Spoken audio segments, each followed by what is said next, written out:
बिस्मिल्लाहिर्रहमानिर्रहीम। मैं अज छोरे वाली अरबी पकान लगी हाँ।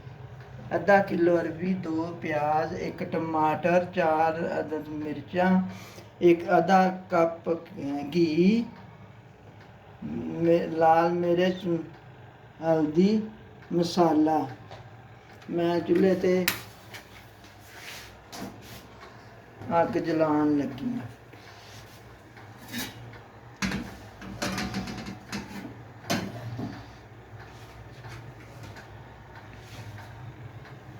सब तो पहलो डालांगी घ्यो,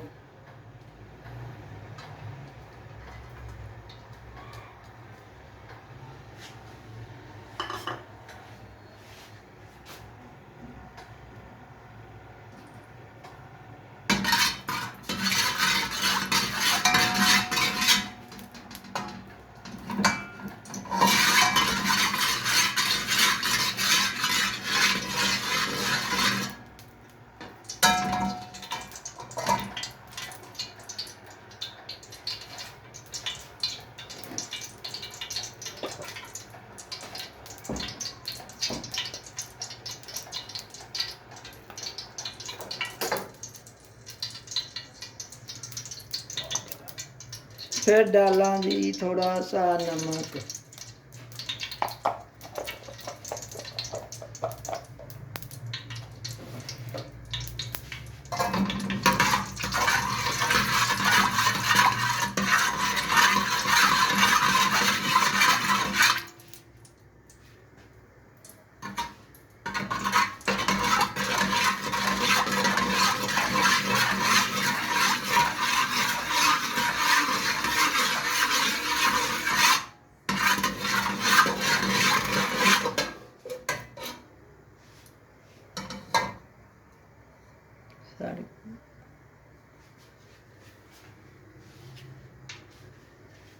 ਹੁਣ ਮੈਂ ਇਹਦੇ ਵਿੱਚ ਪਾਵਾਂਗੀ ਅਰਬੀ,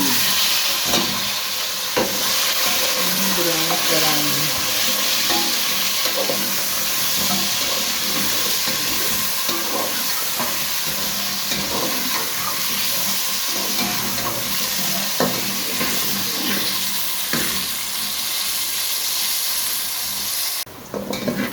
ये हम ब्राउन हो चुकी है, इन बहुता ब्राउन नहीं करना है, शोरे वाली पकानी है। जे सुकी पकानी हो फिर बहुती ब्राउन करी दी। ਹੁਣ ਇਹਨੂੰ ਵਿੱਚੋਂ ਨਾ ਕੱਢਣ ਲੱਗੇ ਆ।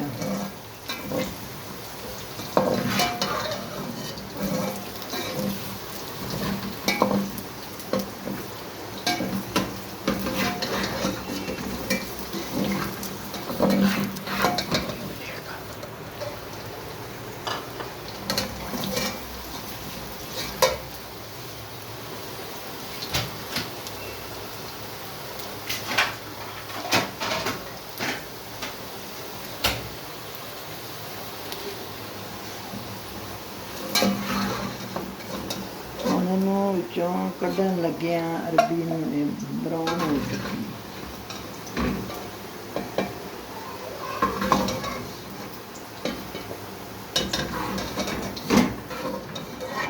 हल्की कच्ची रहन देनी है, इन बहुत ही ब्राउन नहीं करना। ये शोरे वाली पकानी इस तरह इनकी लेस एक नहीं रही।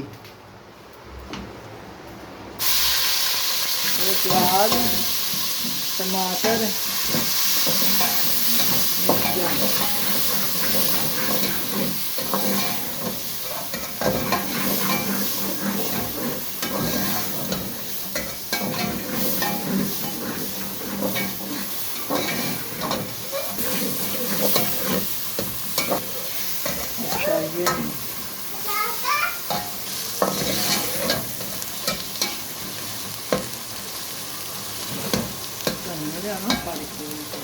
गया है और मैं अरबी पान लगी हूँ।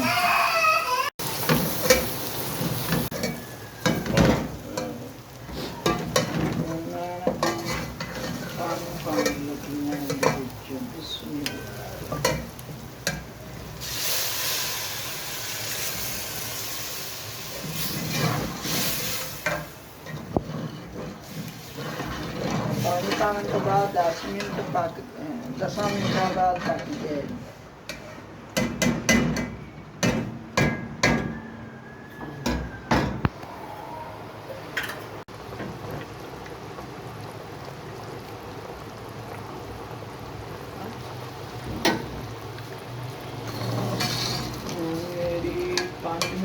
ਜੀ 5 ਮਿੰਟਾਂ ਬਾਅਦ ਤਿਆਰ ਹੋ ਗਿਆ।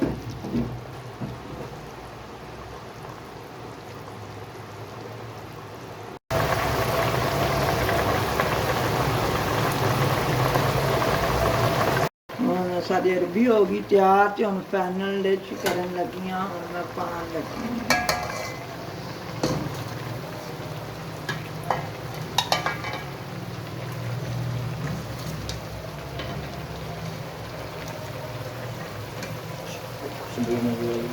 खुशबू बड़ी मज़ेदार है ते खान से भी बहुत ही अच्छी होगी।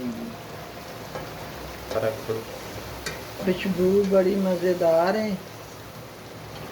बहुत ही अच्छी अरबी पक चुकी है। मसाला पान लगी हैं। मेरी वीडियो नू लाइक करो ते शेयर करो। हुण मैं धनिया पान लगी हाँ।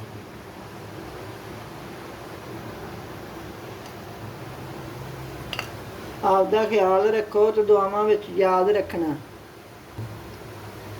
लाइक करो तो शेयर करो, दुआवां विच याद करो ते अल्लाह हाफिज़।